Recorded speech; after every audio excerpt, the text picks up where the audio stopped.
Balance in favor of fair use. वांसू की गाड़ी पे मुसलसल हवाई हमले हो रहे होते हैं। वांसू बहुत बुरी तरीके से घबरा जाती है। दोयुन हर मुमकिन कोशिश करता है कि कोई भी बॉम्ब उनकी गाड़ी पे ना गिरे, लेकिन दोयुन की काफ़ी मेहनतों के बावजूद भी एक ड्रोन उनकी गाड़ी को बॉम्ब के ज़रिए उड़ा देता है।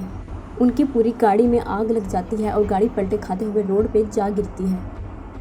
और जो इंसान उन ड्रोन को इंस्ट्रक्शन दे रहा होता है वो और कोई नहीं, वांसू की बॉडीगार्ड ली जी ही होती है। वांसू की गाड़ी पर हमला करने के बाद वो तेज़ी से अपनी बाइक पे जलती हुई गाड़ी के पास आकर रुकती है, उन दोनों की कंडीशन देखती है और फिर वहाँ से चली जाती है।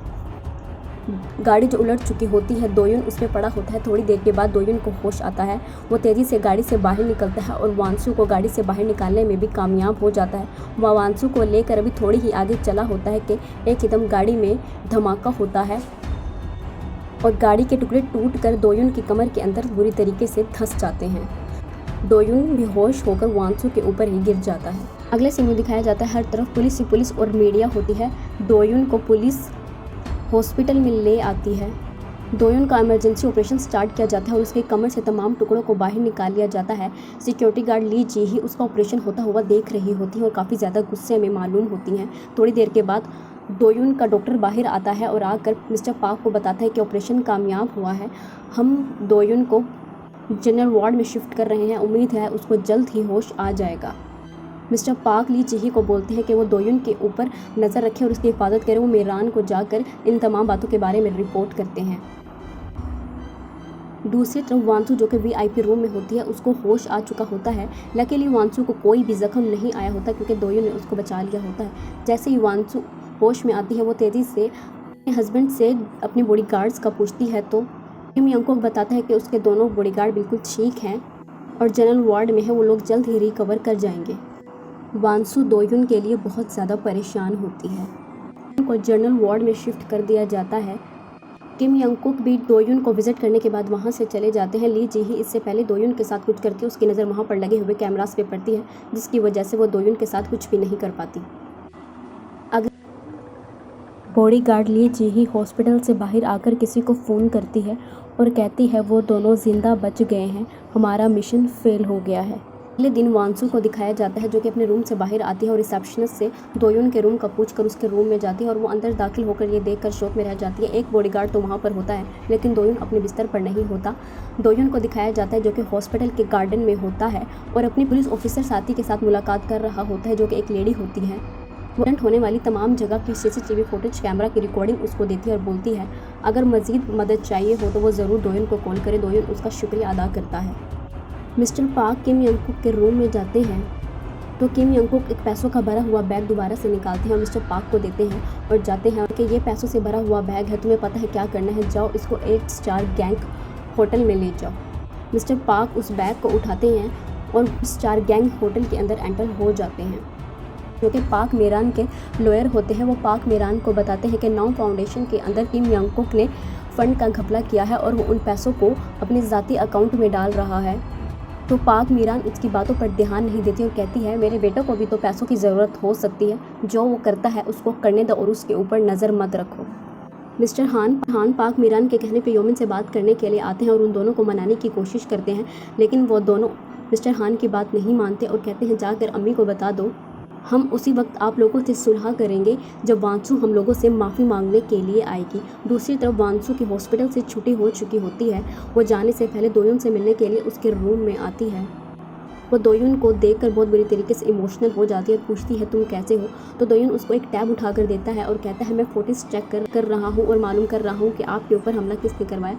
तो वांसू एकदम काफ़ी ज़्यादा इमोशनल हो जाती है और टैब को पीछे की तरफ करती है और कहती है तुम सिर्फ अपना ख्याल रखो, इन चीज़ों की तरफ तवज्जो मत दो, और उसकी पट्टी के ऊपर हाथ रखती है। उस पट्टी पे दोयुन के ऊपर दोयुन भी अपना हाथ रख लेता है तो वांसू दोयुन के गले लग जाती है। थोड़ी देर के बाद वांसू दोयुन से अलहदा होती है और कहती है जल्द ही ग्रैंड पैलेस वापस आ जाओ बिल्कुल सेहतमंद होकर, और ये कहकर वहाँ से चली जाती है तो पाक मीरान उससे मिलने के लिए आती हैं। बजाय उससे कि वो वांसू के हुए एक्सीडेंट पे उससे ज़्यादा अफसोस करती, वो फिर से योमिन के कॉस्मेटिक ब्रांड के बारे में उससे बात करने लगती है और कहने लगती हैं तुम्हें हर हाल में मेरे बेटे की ब्रांड को चाइना में ओपन करवाना है और इसके लिए तुम्हें चाइना एम्बेसडर से परमिशन लेने की ज़रूरत है। हमें पता है तुम ये ज़रूर करोगे क्योंकि तुम्हारे इंटरनेशनल लेवल पे कॉन्टैक्ट्स हैं।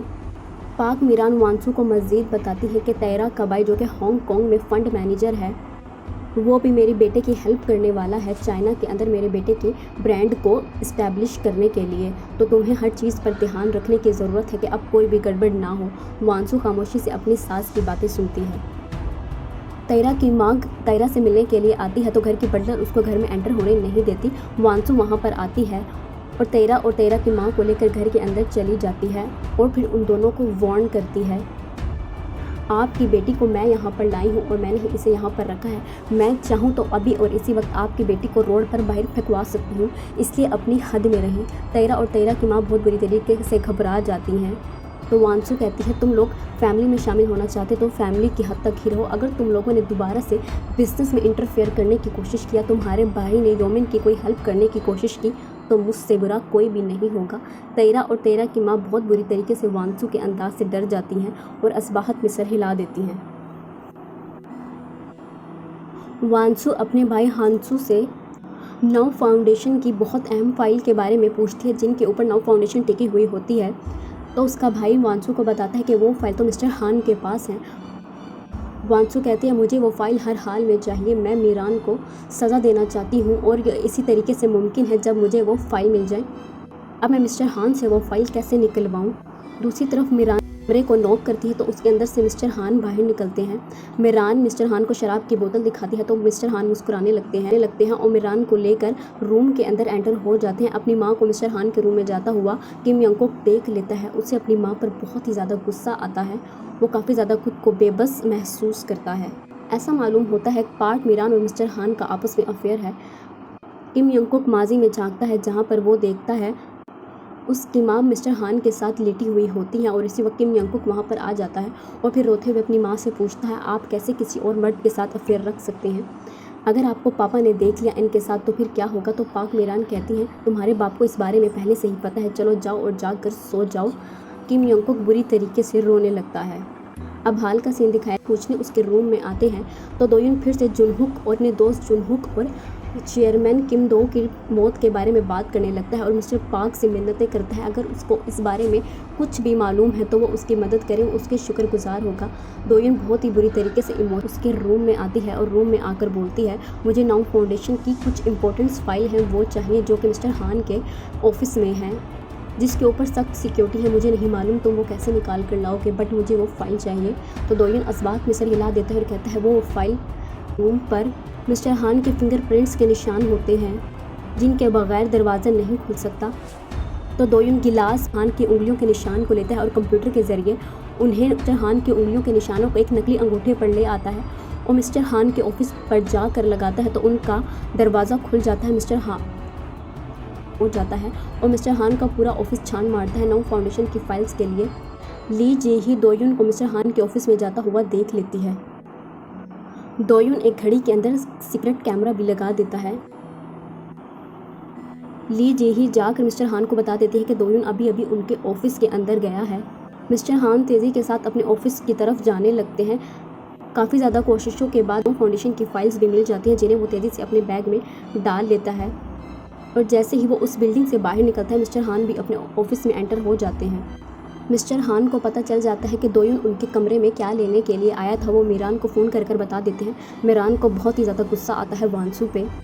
दोयुन वो फ़ाइल लेकर वांसू के रूम में एंटर होता है और वांसू को बैग में मौजूद फ़ाइल दिखाता है तो वांसू कहती है, हाँ यही फ़ाइल है, मुझे दो।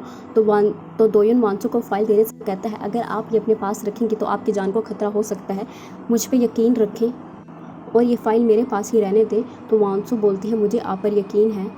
वांसू का भाई वादा कर रहे हो ये कौन सी फाइल है।